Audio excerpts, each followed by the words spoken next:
Hello, teachers. If you want a lesson that's going to engage students, your doctrinal mastery lessons, that's the lesson. So enjoy the time to get into the great activities that are in your materials. Right off the bat, they have an opportunity for you to help your students to memorize and explain the scripture for John 7:17. I've introduced these materials before, but I think it's worth doing again. On the Fullmer Gems channel on YouTube, you will find a couple of videos that will help you with resources for helping students learn doctrinal mastery scriptures. If we scroll down here to the doctrinal mastery tools, it's these first two videos. One is to use the Doctrinal Mastery app. If you haven't used it yet, but you want to, this video can get you up and running and help you learn about the great tools that are available for those that have the opportunity to use the app on their smartphone. But right next to it is a Doctrinal Mastery Games for Seminary, Volume 1, that has activities, including information on printing off your own cards that can help the students to do games and activities that don't require a smartphone. So I'll link both of those videos in the description of this video if they can help you in this part of your lesson to memorize and explain.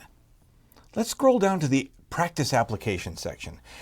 I don't know how you guys have been doing with the practice application part of the doctrinal mastery lessons. I know there are some of you that feel very uncomfortable doing these kinds of scenarios. For some of you, no problem. I would really encourage those of you who haven't given it your full effort to really try. These are powerful exercises. First of all, when it says take a few minutes to review the Acquiring Spiritual Knowledge section of the Doctrinal Mastery core document, do it.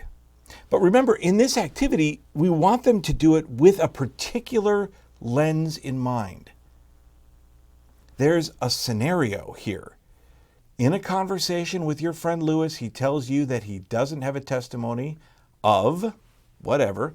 You remember that you learned from John 7:17 or what you learned, and with confidence you explain that he can receive a testimony of this doctrine. You can tell that Lewis is frustrated as he tells you, I've tried doing that a few times, but I still don't feel like I know it's true. This is where acquiring spiritual knowledge comes into play. So I would recommend starting with this experience. Tell them the scenario or one of your own, and then send them into acquiring spiritual knowledge, this section in the core document. How important these principles of acquiring spiritual knowledge are.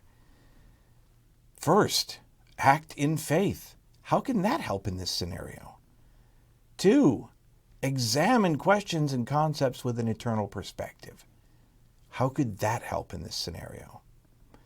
And 3, search to gain understanding through divinely appointed sources.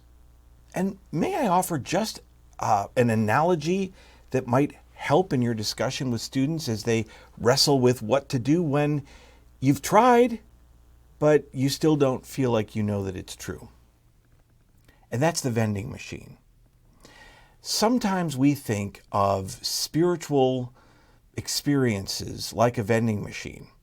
If we press the right buttons, we'll get the right spiritual responses. But that's not how the gospel works. The Lord has told us how to get answers, but we don't demand answers. Answers come in the way and in the time that the Lord gives. So we need to be patient.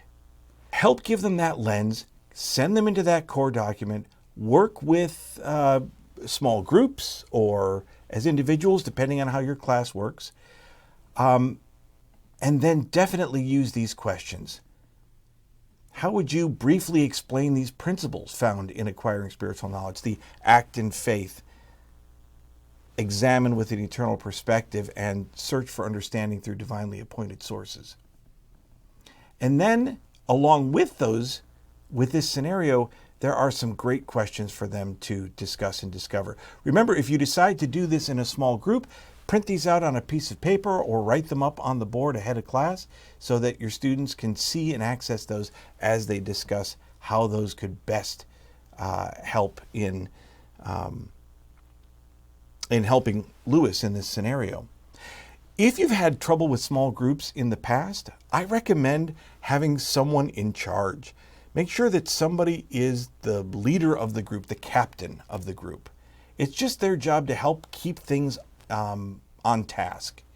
And then when you ask groups to report afterwards, after the activity, after they've discussed it, then they, the captain, can choose somebody in the group to represent the things that you've talked about or that they've talked about. Now, in the odd chance that you haven't yet gotten into the Doctrinal Mastery core document, let me just help you to know where it is. In your gospel library, go to Books and Lessons, Seminary, and then it's the very first one. Or students can access it in their study journals. If you click on Acquiring Spiritual Knowledge, then the paragraphs they want you to explore are right here. Act in faith, examine concepts, and seek further understanding through divinely appointed sources. Help your students get their hands into the foundational ground of the gospel. Ask them to deal with these tough questions in class. This is the place to do it. It may be that they won't have to grapple with these tough questions, but if they don't, it's pretty likely they'll have a friend or someone who does. May the Lord bless you as you work with these students to ask the hard questions and to dig into the guidance we receive through the Acquiring Spiritual Knowledge section of Doctrinal Mastery.